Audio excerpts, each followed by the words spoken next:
En un video anterior aprendimos sobre las listas en Java. Vimos que list es una interfaz que tiene varias implementaciones, aunque las más utilizadas son ArrayList y LinkedList. También aprendimos que las listas son genéricas. Esto significa que podemos definir el tipo de elementos que almacenarán y a partir de ese momento solo podremos agregar elementos de ese tipo. Sin embargo, las listas tienen una característica que en algunos casos puede convertirse en un problema. Permiten elementos duplicados. Por ejemplo, si agregamos varias veces el mismo nombre y después imprimimos el contenido de la lista, veremos que ese nombre aparece repetido. Esto no es necesariamente algo malo. Si nuestra intención es almacenar elementos duplicados, una lista funciona perfectamente. Pero ¿qué sucede cuando necesitamos asegurarnos de que cada elemento aparezca una sola vez? Para esos casos, Java nos ofrece otra estructura de datos llamada set. Set, al igual que list, también es una interfaz y representa un conjunto de elementos que no permite duplicados. Esta interfaz tiene varias implementaciones importantes. Entre las más utilizadas se encuentran hashSet, LinkedHashSet y TreeSet. Estas tres clases implementan los métodos definidos por la interfaz set. Ahora, para declarar un set, primero escribimos la palabra set. Luego, colocamos los signos menor y mayor, y dentro de los símbolos indicamos el tipo de dato que tendrán los elementos de nuestro set. En nuestro caso, vamos a crear un set de strings. A este set le vamos a llamar set de nombres. Como ya sabemos, existen tres implementaciones que podríamos utilizar aquí. Nosotros comenzaremos utilizando hashSet, así que a nuestra variable le vamos a asignar un objeto de tipo hashSet. Para agregar un elemento en el set de nombres, utilizamos al igual que en las listas, el método add.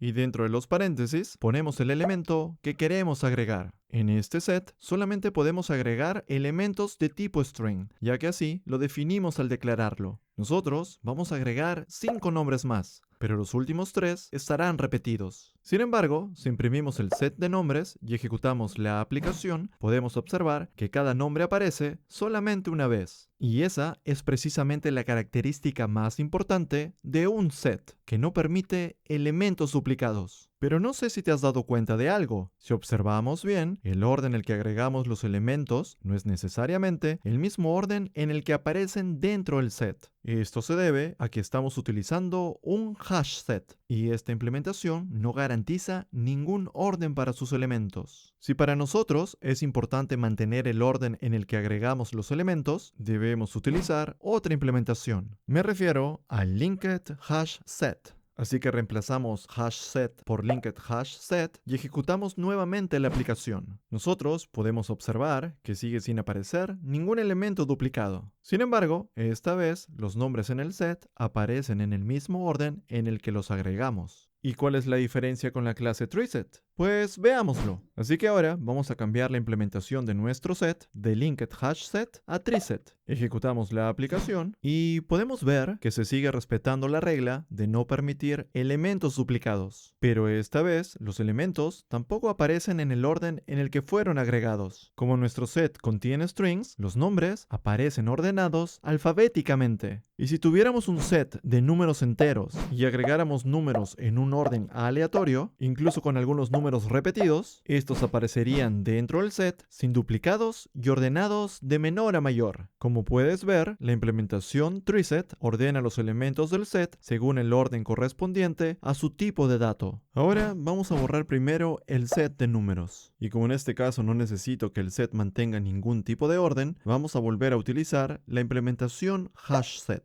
Si llamamos al método size, este método nos devolverá el número de elementos que contiene actualmente nuestro set. En este caso, el método retornaría 4. Y si llamamos al método isEmpty, este método retornará verdadero si el set está vacío o falso si contiene algún elemento. En este caso, como nuestro set contiene 4 elementos, el método retornaría falso. Otro método muy útil es contains. A este método le pasamos un elemento y si ese elemento existe dentro del set, nos retornará verdadero. Y si el elemento no existe, nos retornará falso. En el caso de que queramos eliminar un elemento de nuestro set, utilizamos el método remove.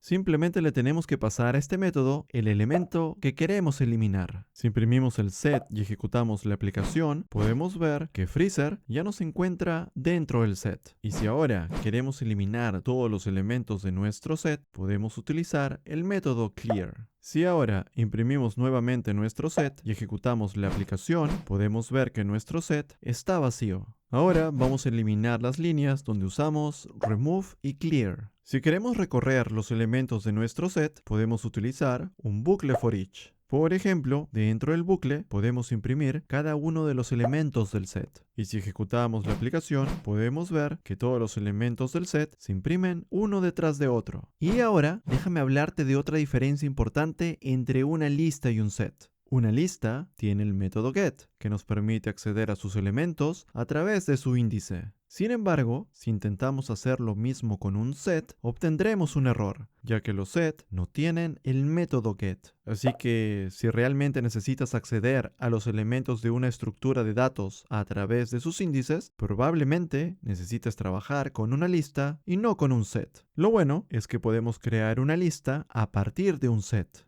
Por ejemplo, vamos a crear una lista de tipo string llamada lista de nombres. Y a esta lista le vamos a asignar una nueva instancia de tipo ArrayList y esta vez, dentro de los paréntesis del constructor, le vamos a pasar nuestro set de nombres. De esta manera, todos los elementos del set serán agregados a nuestra nueva lista. Y ahora, utilizando el método get de la lista de nombres, podemos acceder a sus elementos a través de su índice. Y ahora, déjame mostrarte algo más. Acá tenemos una lista de jugadores a la cual hemos agregado varios jugadores, algunos de ellos repetidos. Si imprimimos nuestra lista y ejecutamos la aplicación, podemos ver que efectivamente tenemos jugadores duplicados. Y eso no debería ser posible. En este caso, lo mejor hubiera sido quizás utilizar un set. Y por suerte, al igual que en el ejemplo anterior, también podemos crear un set a partir de una lista. Lo único que tenemos que hacer es declarar un nuevo set y asignarle una implementación. En este caso, utilizaremos hashSet y dentro de los paréntesis del constructor le pasamos nuestra lista. Y si ahora imprimimos el set y ejecutamos la aplicación, podemos ver que ya no existen jugadores duplicados. Y antes de terminar este video, quiero que recuerdes lo siguiente.